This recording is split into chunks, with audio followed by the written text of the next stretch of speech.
Niesamowity. Kiedy wstałem, zdjąłem okulary. Zacząłem tutaj robić porządek. I teraz tych okularów nie ma.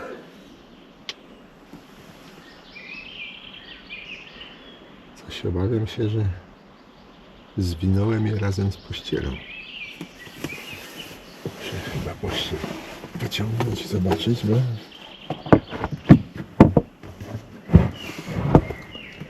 nigdzie ich nie widzę tutaj.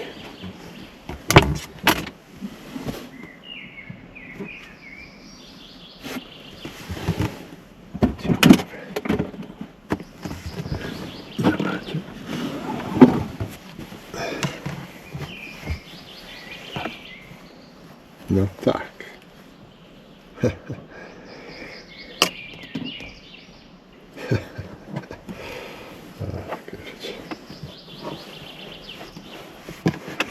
Ale najpierw tu wszystko przeszukałem, dopiero później zajrzałem tam.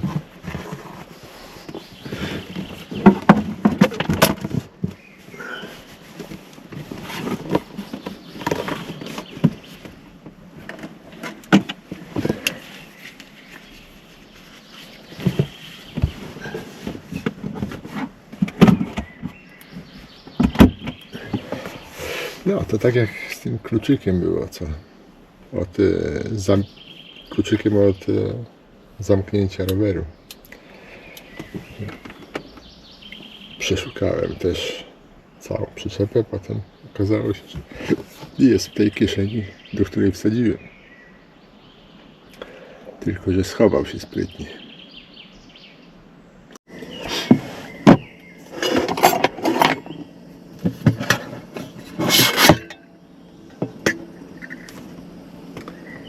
Śniadanie dzisiaj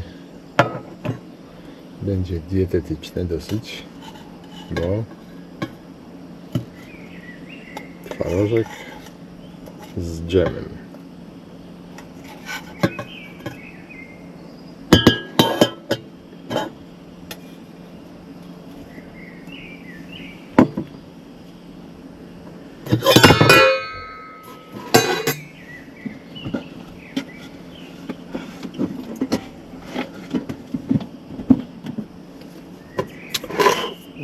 Skoro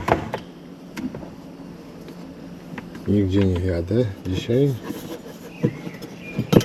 to takie delikatne śniadanie.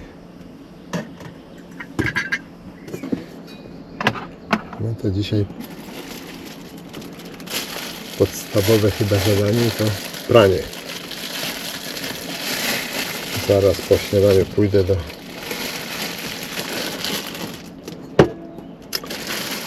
recepcji, albo najpierw tutaj zapytam ludzi, jak tu się pierze, jaka jest procedura, i żeby zrobić to pranie.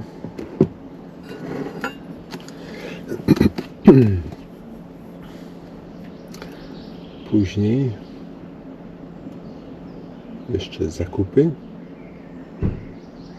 A przy okazji zakupów zrobię objazd tutaj miasta i parę ujęć zrobię, jak to wygląda Kołobrzeg, bo już wczoraj widziałem, że się bardzo zmienił. Zrobił się naprawdę kurort.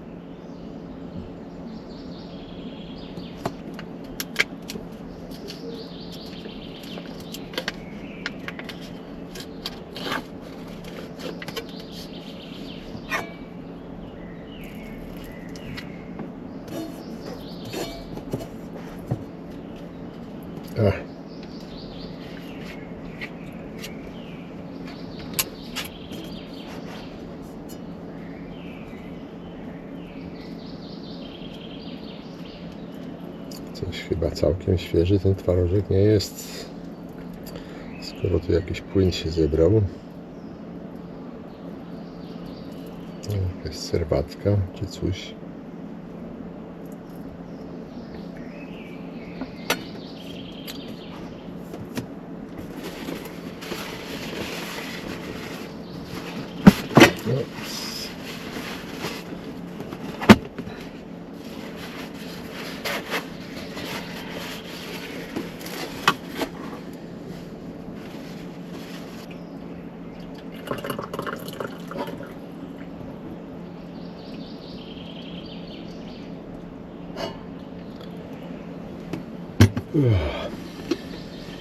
No, sąsiedzi widzę już wstali.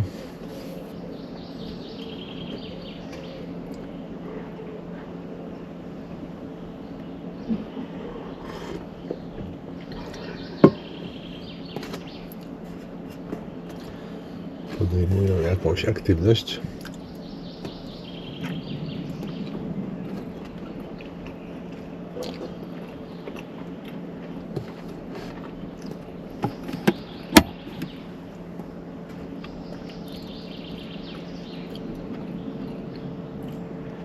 Panele niewiele dają prądu teraz.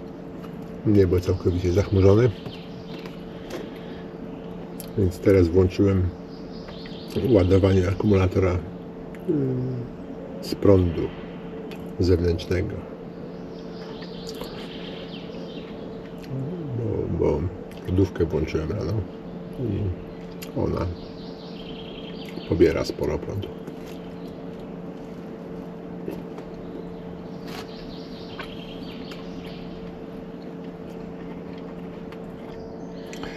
Teraz widzę, że zrobiłem błąd przy montażu tej lodówki. Ona miała możliwość zasilania prądem 230 V. Znaczy, ma nadal. Ale tam było właśnie zastrzeżenie, że nie można używać tych dwóch źródeł zasilania jednocześnie. Dwóch źródeł, czyli 12 V i 230 V. Więc pomyślałem, że lepiej dla bezpieczeństwa lepiej zrobię, jak nie zainstaluję tego możliwości zasilania prądem 230 V. Ale właśnie na polach kempingowych to byłoby bardzo dobre, bo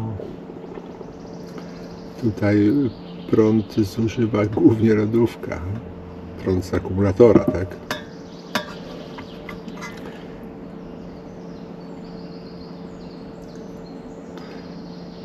A tak to muszę cyklicznie doładowywać akumulator, włączając tą ładowarkę tutaj.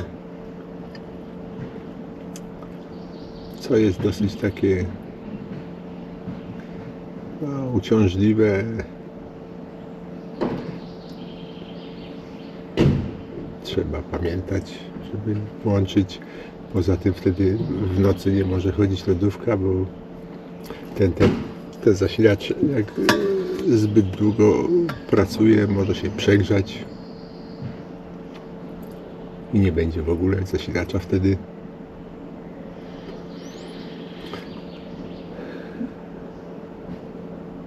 Więc tu był błąd.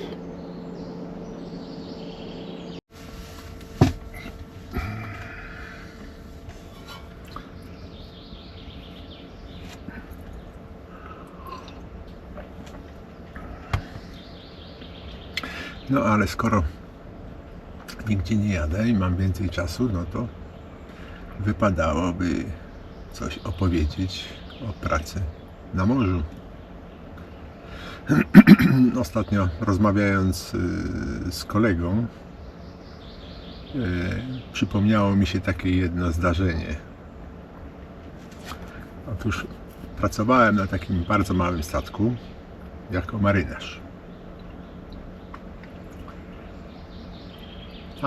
Tam załoga była 6-osobowa. Był kapitan, pierwszy oficer, to 2 nawigatorów, było 2 marynarzy, ja i jeszcze jeden kolega, kucharz i mechanik. To była cała załoga. To jest w zasadzie minimum of minimum. Mniej już nie może być.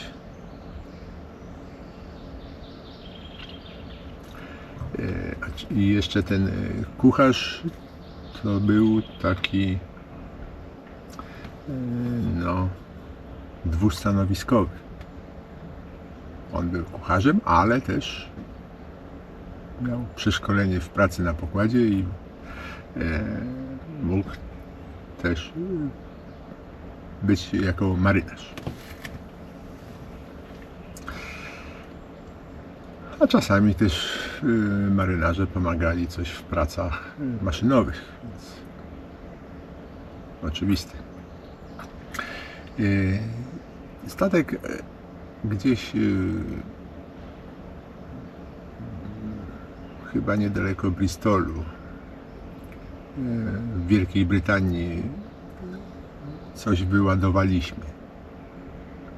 Wydaje mi się, że to był wyładunek, nie załadunek.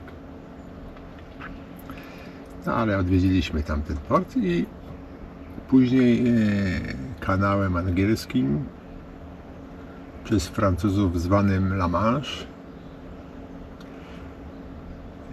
płynęliśmy tutaj na Morze Północne stamtąd. I w tym porcie angielskim był serwis do radaru, bo coś ten radar szwankował. Zresztą to był chyba, były dwa radary, ale jeden był taki bardzo stary i mało czytelny, więc ci nawigatorzy korzystali głównie z tego, dlatego kapitan wezwał serwis, żeby go tam naprawił, zrobił. Za serwis zapłacono 800 funtów. No i po skończonym wyładunku popłynęliśmy. To była zima, więc pogody raczej kiepskie. I jak płynęliśmy właśnie w stronę Morza Północnego, była bardzo duża fala, znaczy bardzo duża jak na statek długości 80 metrów. Takie wielkie statki raczej nie uważały tego za bardzo dużą falę. No i nastąpiło zjawisko tak zwanego slammingu, czyli płynąc pod falę, uderzaliśmy mocno w nią i po każdym uderzeniu wszystko się trząsło. Dosłownie takie jakby nagle statek się zatrzymał i tak. I co tam 20-30 sekund takie uderzenie. No i kapitan zdecydował, że nie jest w stanie płynąć w takich warunkach pod tą falę, bo prędkość do przodu była tam 1-2 węzły, więc popłynęliśmy do jakiejś zatoczki przy Wybrzeżu Brytyjskim.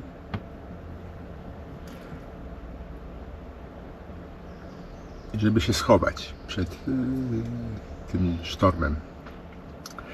Ale zanim tam się skierowaliśmy, to niestety ten radar, który był podstawową pomocą nawigacyjną, zepsuł się.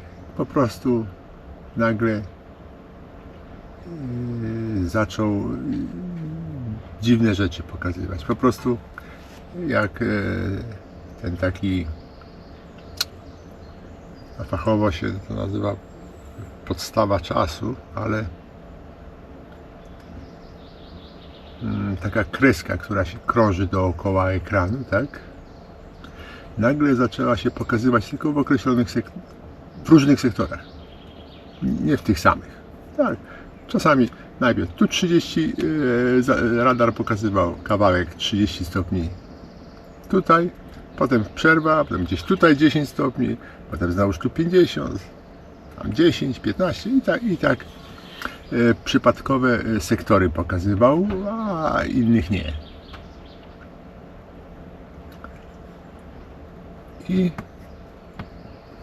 no, tutaj w kanale angielskim ruch jest bardzo duży I radar to podstawa takiej bezpiecznej nawigacji, żeby tam się poruszać.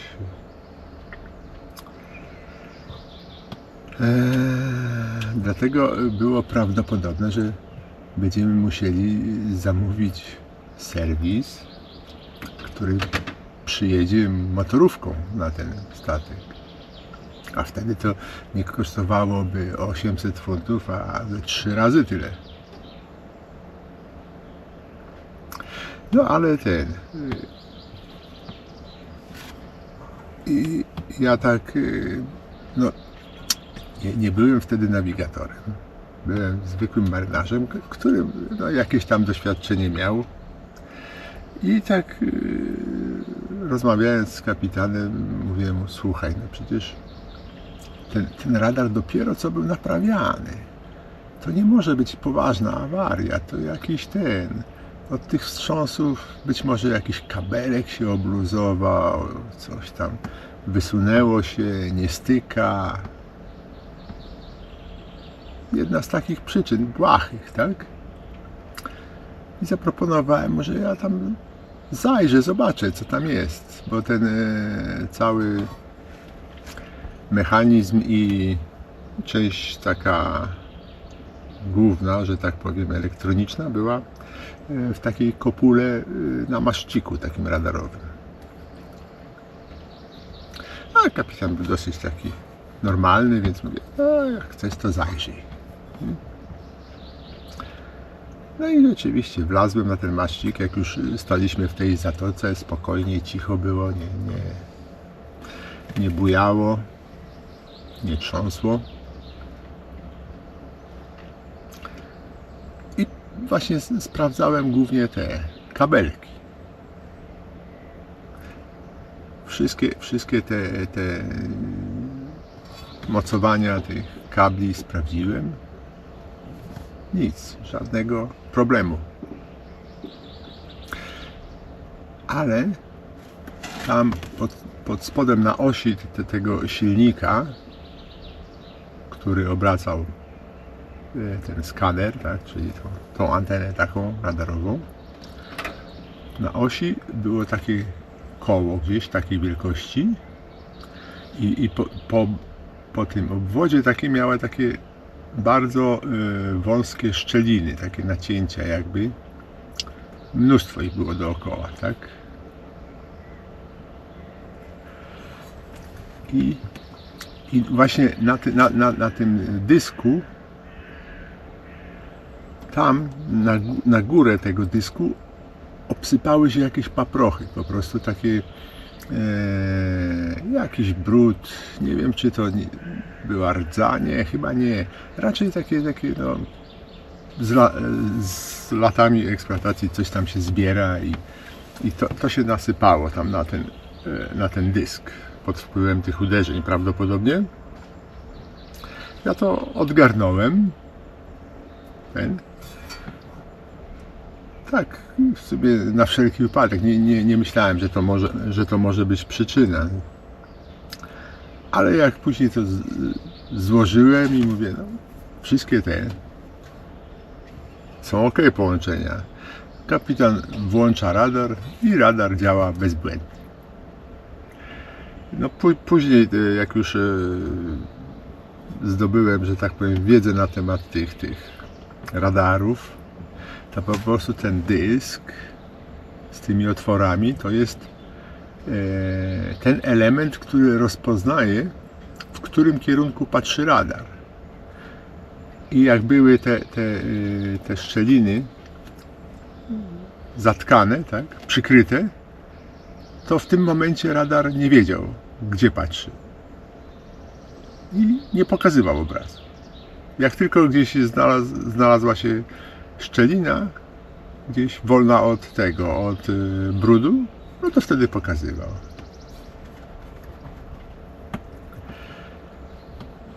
Także nie będąc elektronikiem, ani nawet nawigatorem, naprawiłem radar.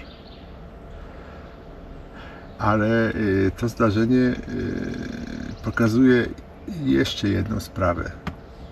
Otóż nawet jeżeli coś wydaje się cholernie skomplikowane i trudne, trzeba czasami podjąć próbę, jakąkolwiek próbę. Oczywiście ja nigdy bym w takim radarze nie rozgrzebywał różnych tam elementów, odłączał, przyłączał, zmieniał kable czy coś, bo się na tym nie znam, ale po prostu czasami trzeba się przyjrzeć problemowi, bo ten problem może mieć bardzo proste rozwiązanie. To nie musi być jakieś straszne, jak laptop na przykład, tak? Zaczyna coś szwankować, no to można zdjąć tą pokrywę, zobaczyć, czy tam coś nie tego. Czasami na przykład to jakiś taki wentylator tam w tym laptopie, który chłodzący zapcha się brudem, tak? I wtedy widać, no jest pełno brudu w wentylatorze.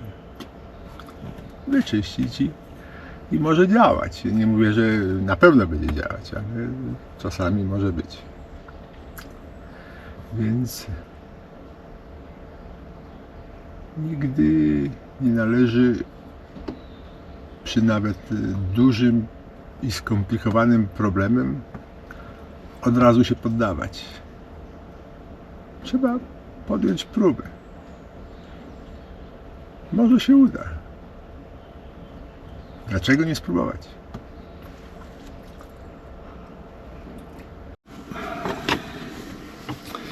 No, opłaciłem pobyt za następną noc i dowiedziałem się, jak tu wygląda pranie. Z jednej strony trochę problematyczne, bo trzeba trochę monet mieć, żeby wrzucać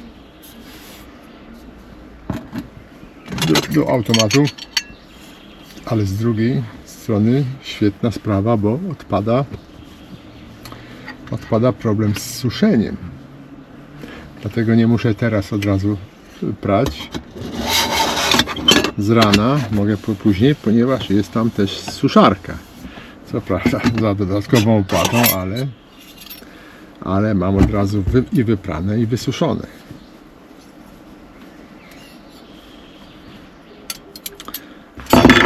To jest świetne.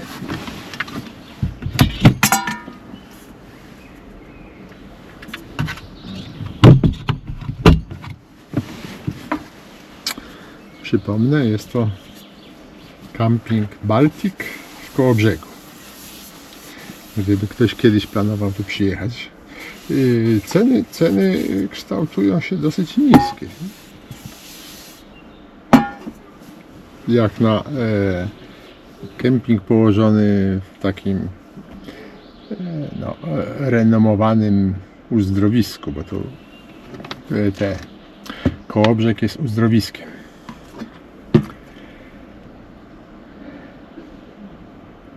A gdzie? Aha, dobrze. Więc gdybyście kiedyś chcieli przyjechać do Kołobrzegu z przyczepą kempingową bądź namiotem, bo tutaj też namioty są rozstawione, to Camping Baltic. Nie wiem, to chyba nie będę chować, bo to jutro się przyda.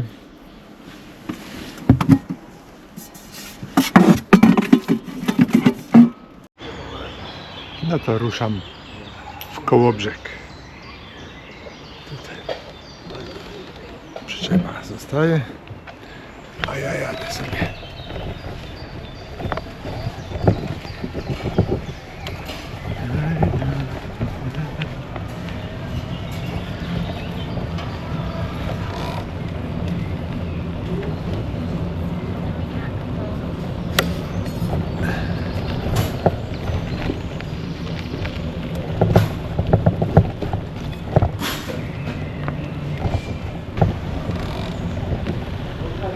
YouTube.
Wieczorem jak jest poświetlony.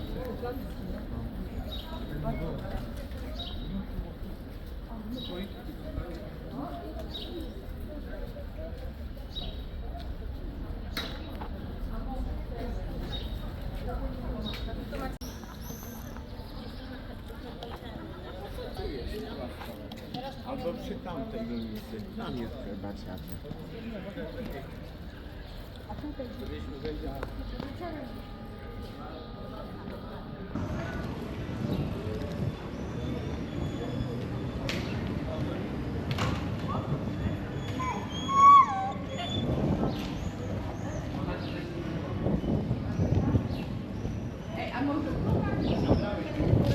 Tego tam nie ma.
Samolota.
Nie,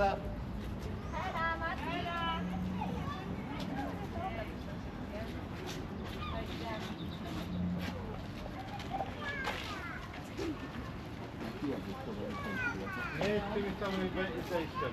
Tak, wchodzi sobie to.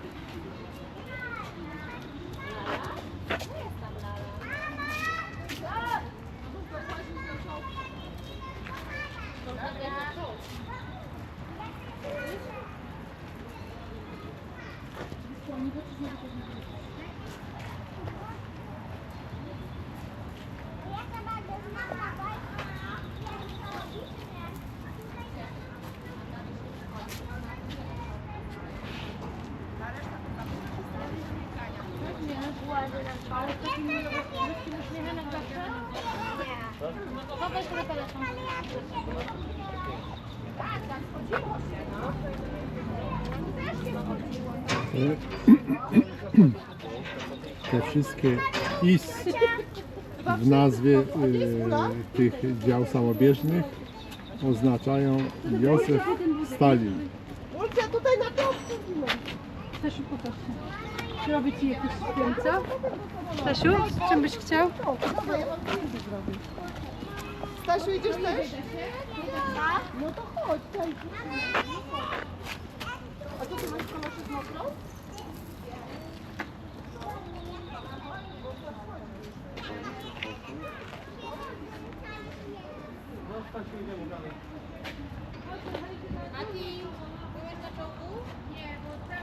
Kiedy byłem w marynarce wojennej na okrętach desantowych, to właśnie takie lekkie czołgi pływające przewoziliśmy w ładowni PT-76. Dokładnie to.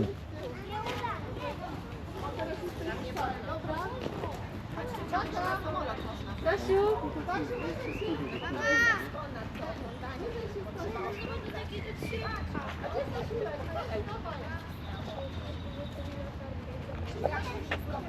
I tu też czołg ciężki IS, czyli Józef Stalin.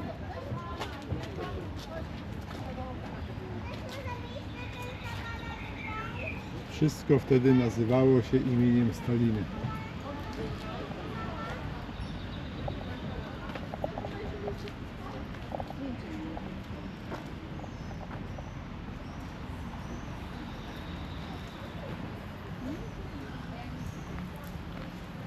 No i słynny T-34 w odmianie 76, czyli kaliber lufy 76 mm.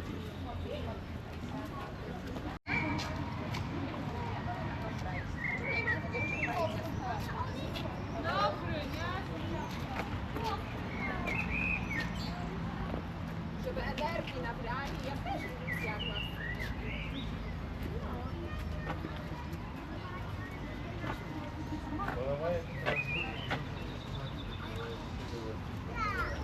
No ale jak już jest, to po drodze, nie?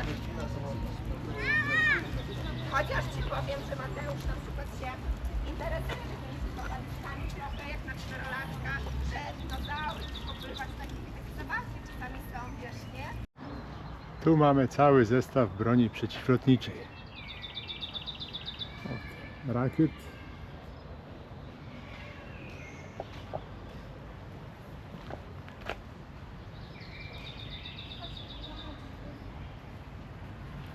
Do działek przeciwlotniczych.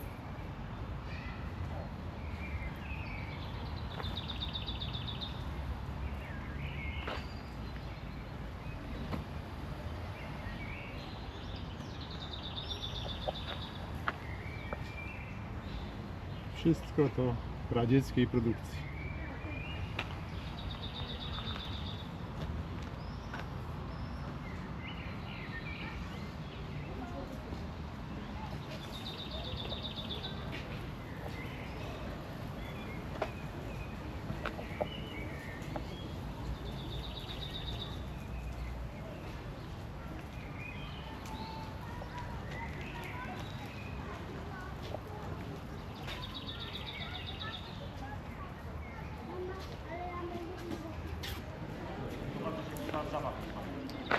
tutaj działko bezodrzutowe.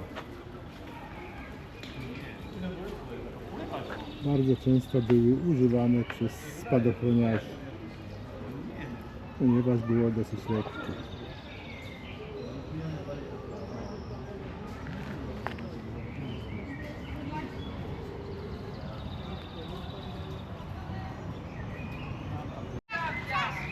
O, to taki nieduży helikopter. Raczej.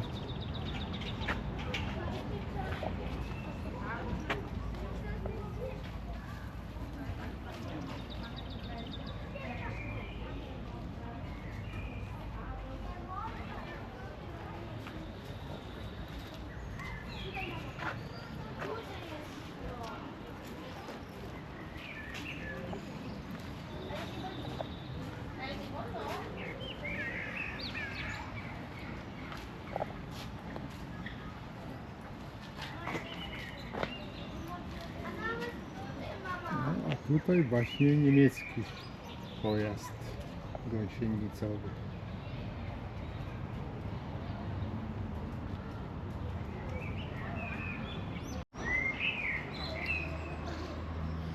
Oto słynny T-34, ale już z armatą kalibru 85 mm.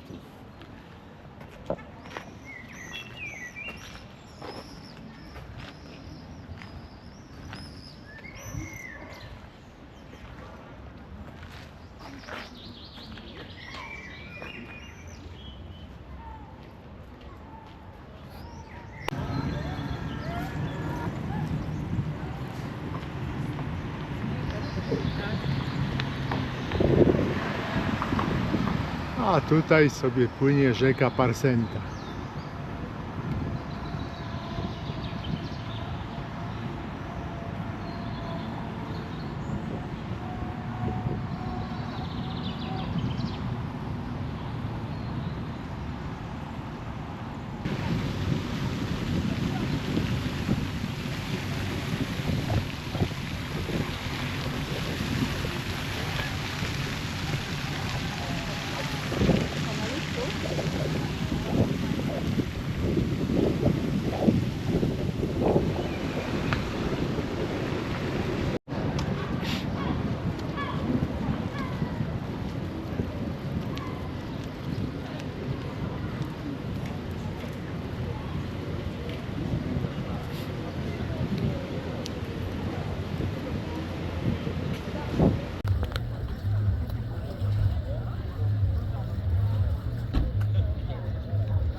Dzień dobry, zapraszam na rajstopie. Statki pirackie teraz będziemy płynąć. Od 13 dużo wolnego miejsca.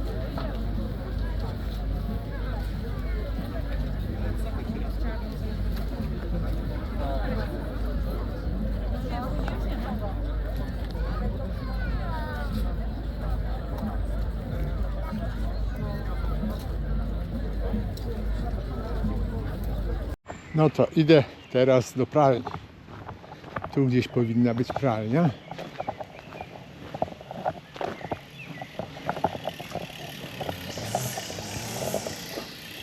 Nie pamiętam, czy to z tej strony się podchodziło, czy z tamtej.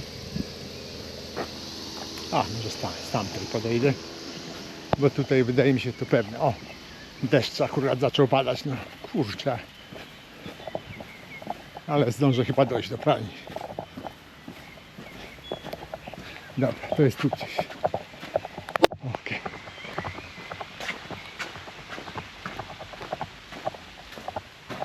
Jest pralnia.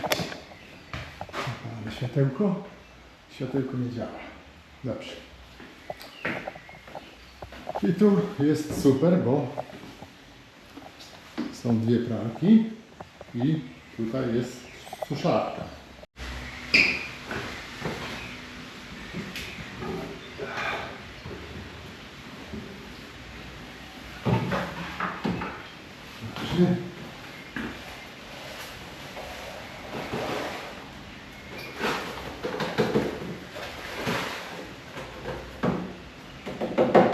O, a 2 prane wystarczyło. Dobrze.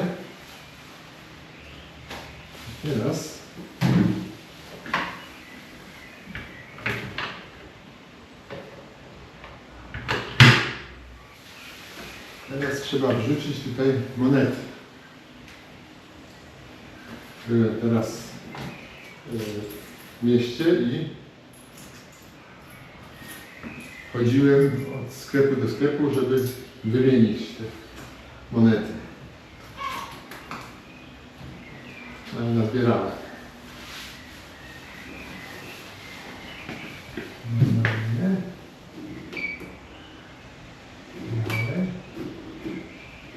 Kolory. Białe.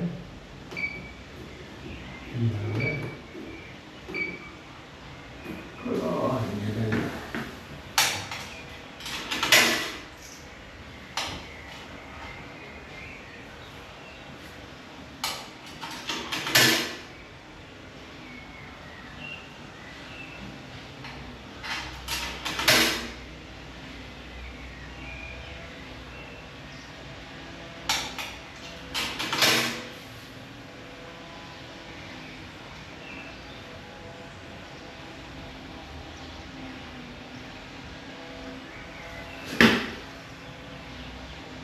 Nie.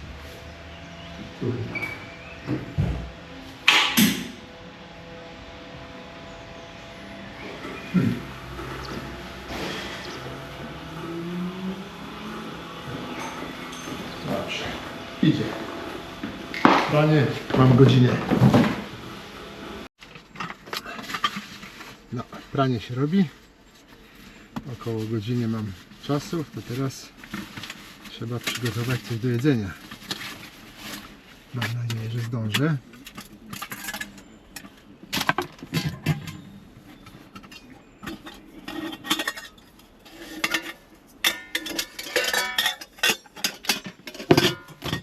Dobra.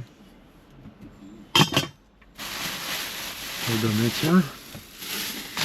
To do ubrania.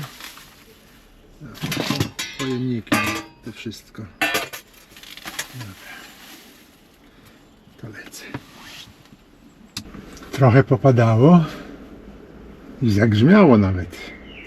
Także być może tu jakiś być burza, bo chmury są ciężkie. No w sumie chyba dobrze, że nie pojechałem, bo ja bym teraz był w trakcie jazdy i bym zmierzał właśnie w stronę tych chmur. Czyli to, co tutaj się wydarzy, powiedzmy o 15, tam byłoby trochę wcześniej.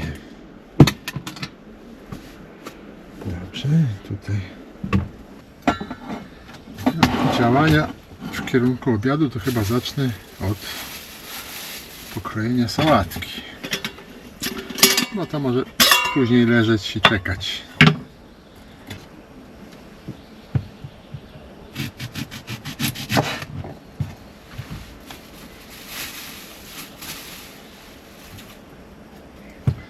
No, chyba pół cebuli mi wystarczy.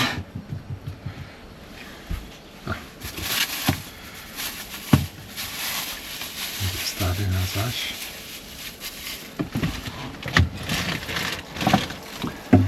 Gdzieś tu na lodówki.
Jeszcze trochę oliwek do sałatki.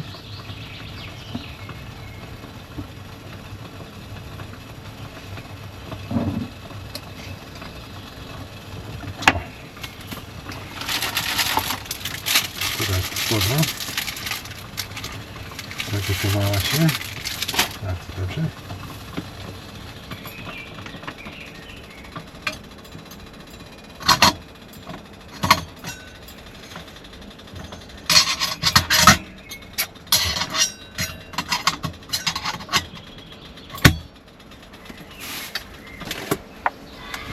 No i oczywiście serweta.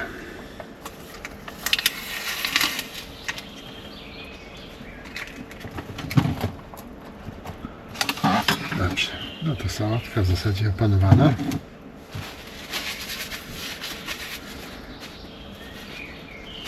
Którą mamy? Godzinę 14:16. To tam jeszcze z 15 minut zostało prania. O, słoneczko trochę poświeciło, od razu tu widno się zrobiło. Nie muszę światła zapalać.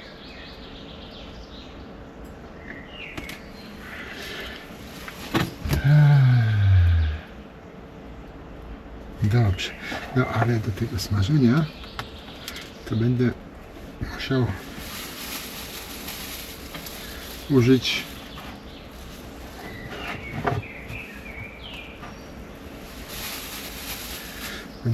użyć tej płyty, która tam z przodu jest umieszczona.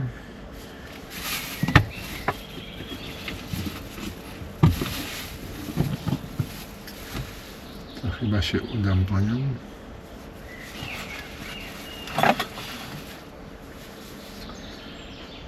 No to można zaczynać smażenie. Nie wiem tylko, czy już mówiłem, co będę robił, bo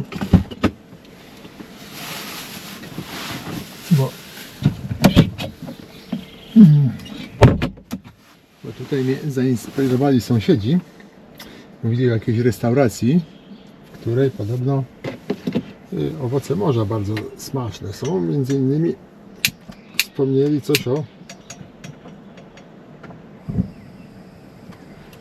coś o krewetkach. No, krewetki to dla mnie jak najbardziej coś pysznego, więc postanowiłem zrobić dzisiaj. Byłem w sklepie, nabyłem odpowiednią ilość krewetek. Już je tu opłukałem, obrałem.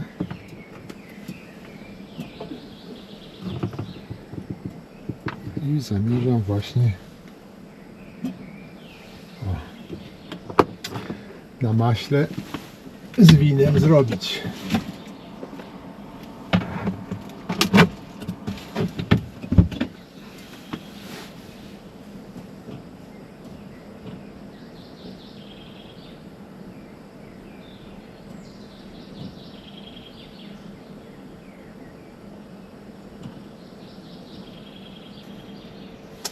Minimalny ogień, żeby się to za szybko nie piściło. No. Smażę na tym, bo patelnia za mała jest.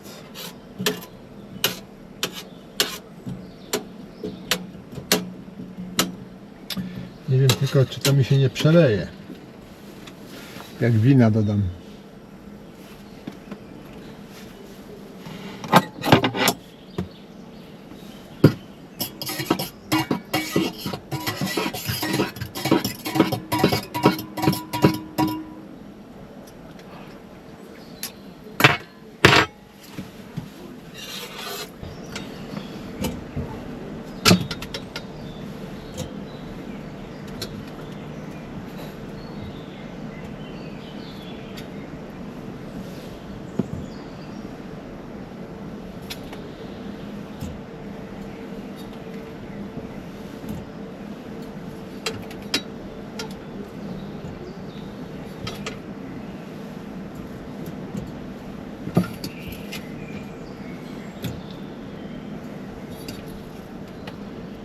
tutaj też ciężko będzie zmieścić.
No, będzie chyba to na 2 razy. Tutaj się najpierw smaży, później to trzeba będzie przesunąć. No teraz to bardzo powoli się to robi, bo tu się tylko styka, tam się nie styka z tą płytą rozpraszającą. I to dosyć wolno idzie.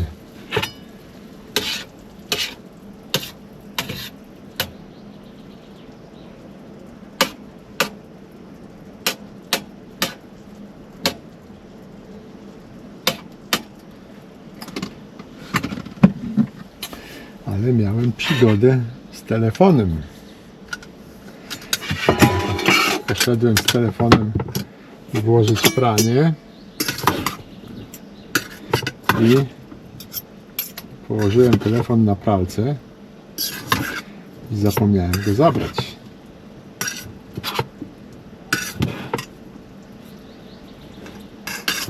Teraz właśnie idąc do pralni, żeby przełożyć pranie do suszenia, szukam tu telefonu, nie ma.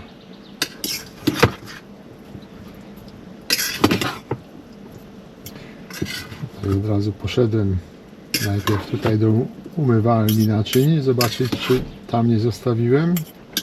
Potem do ubikacji, gdzie byłem się wysikać. No i na koniec poszedłem właśnie do pralni, bo też podejrzewałem, że mogłem tam zostawić. No i faktycznie był.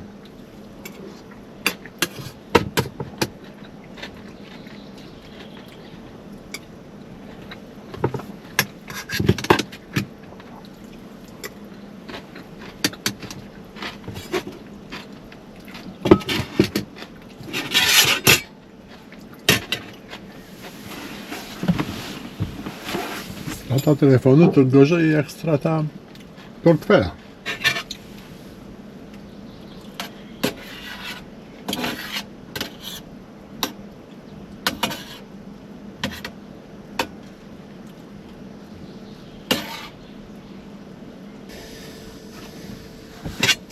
No, spróbuję jakąś tutaj taką z dala od tej.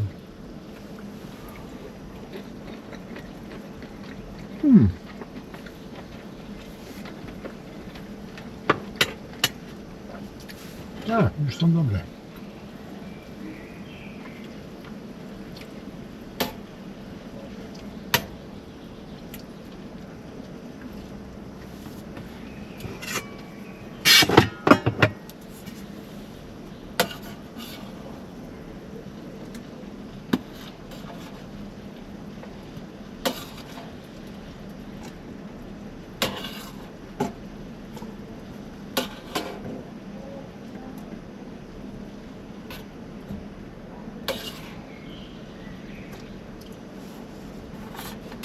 Do tego nic lepszego nie będzie jak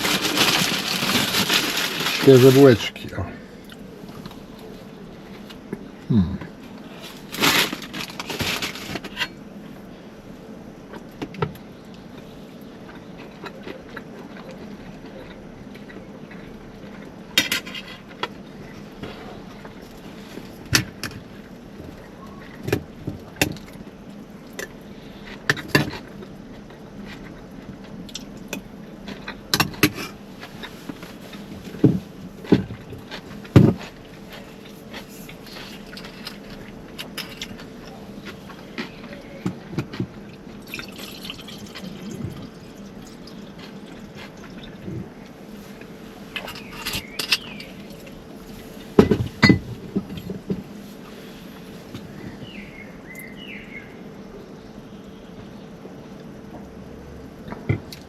No.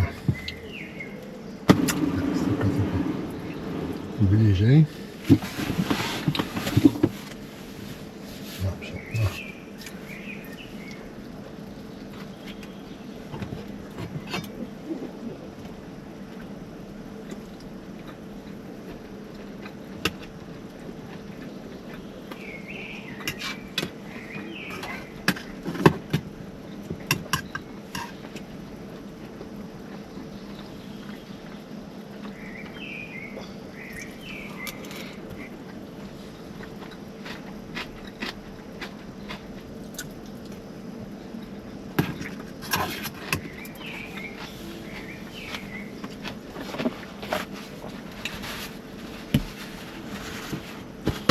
Dobre, ale coś nie czuję czosnku. Ciekawe.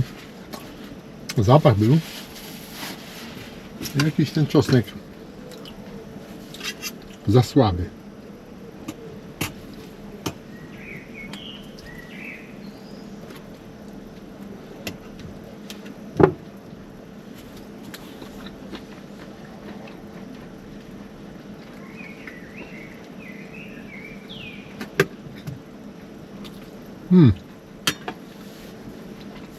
Nie posoliłem.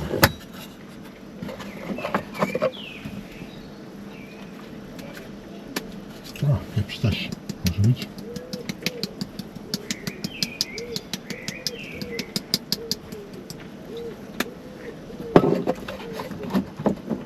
Ale soli nic nie użyłem.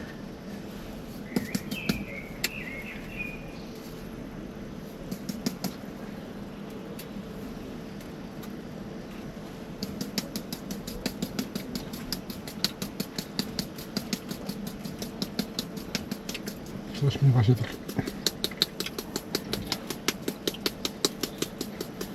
dziwnie smakują.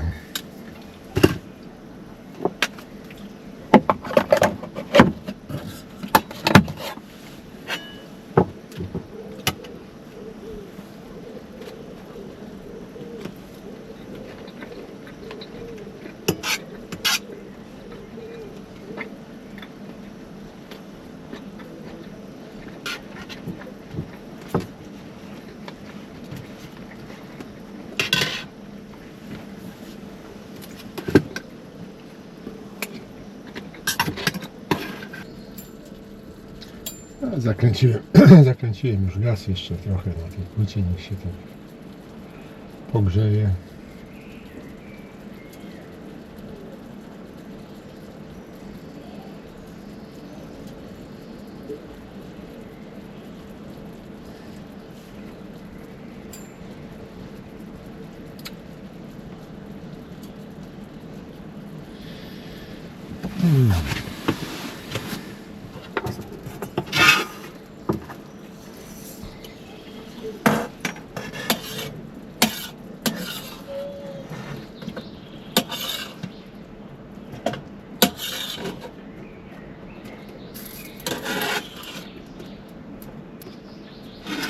Ale sprzątania będzie.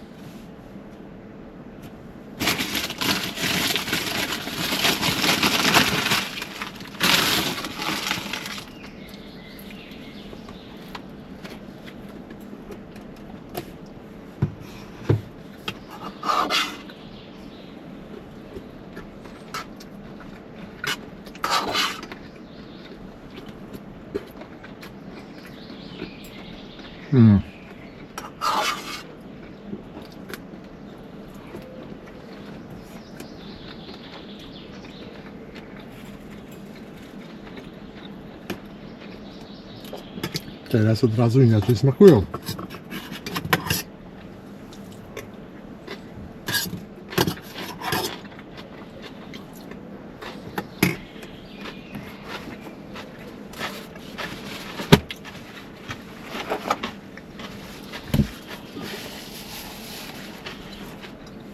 Z tym sosem są pyszne.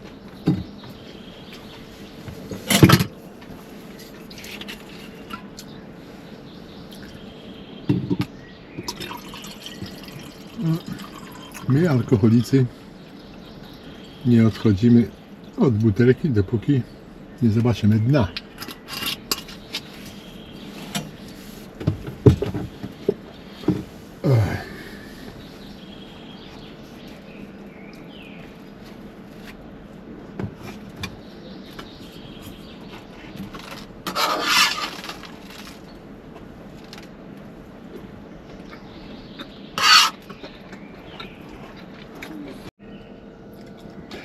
No, z tej drugiej porcji byłem bardziej zadowolony.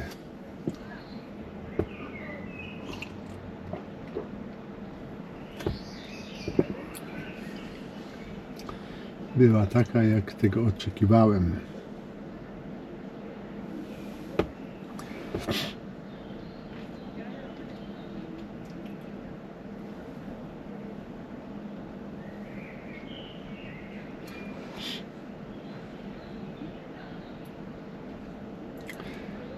Teraz tylko chwila siesty, sprzątanie i do pracy.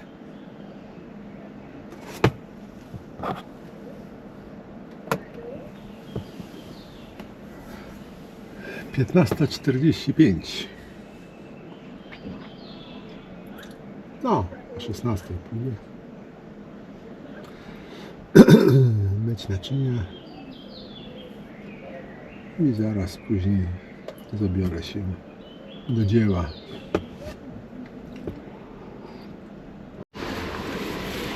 Tutaj przed chwilą odwiedziło mnie jedno małżeństwo.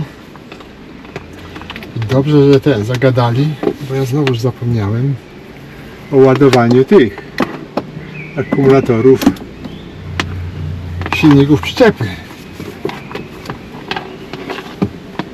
To raz, a dwa, to uświadomili mi, że zaraz jest 20 i zaraz jest ta moja premiera, a ja tu zająłem się produkcją filmu i zapomniałem o Bożym świecie.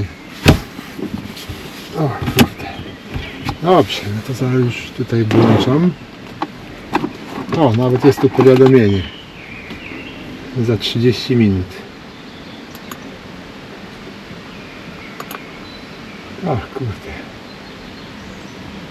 Dobra, lodówkę już włączę. Chyba jest 20. Tutaj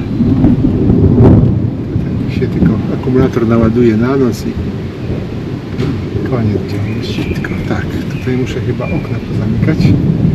Nie wiem skąd wiatr, stamtąd bardziej chyba. To tutaj zamknę okno. Żeby mi... O tak, tutaj wieje mocno. Zamknę to okno.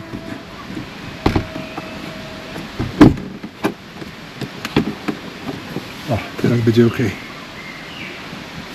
To chyba może trochę... To drugie trochę zmniejszę uchylenie, żeby nie było tak mocno otwarte.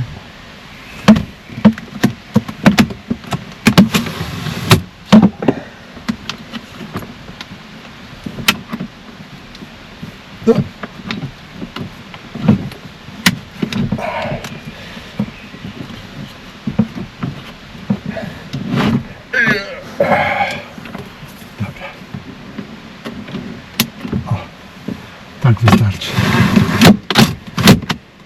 Dobrze.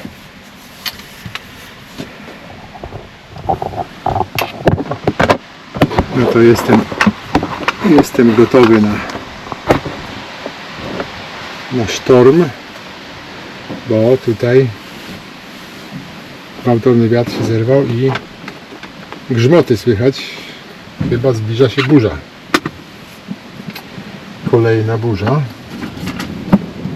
Oho. No.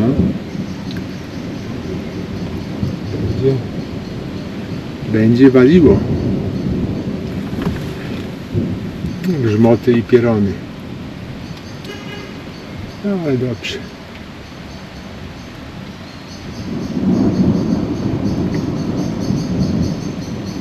Tu chyba jestem ze wszystkim zabezpieczony. To jest zamknięte, to ten, ok. Może sobie padać. Dobra, teraz przerywamy tutaj. Save project. Na razie tutaj włączamy internet.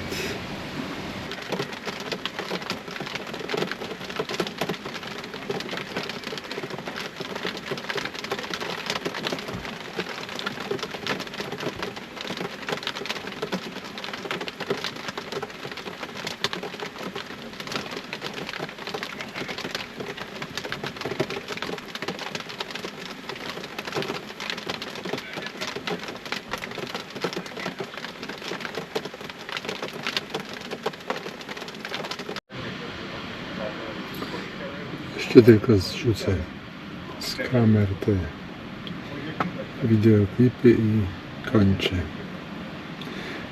dzisiaj działalność.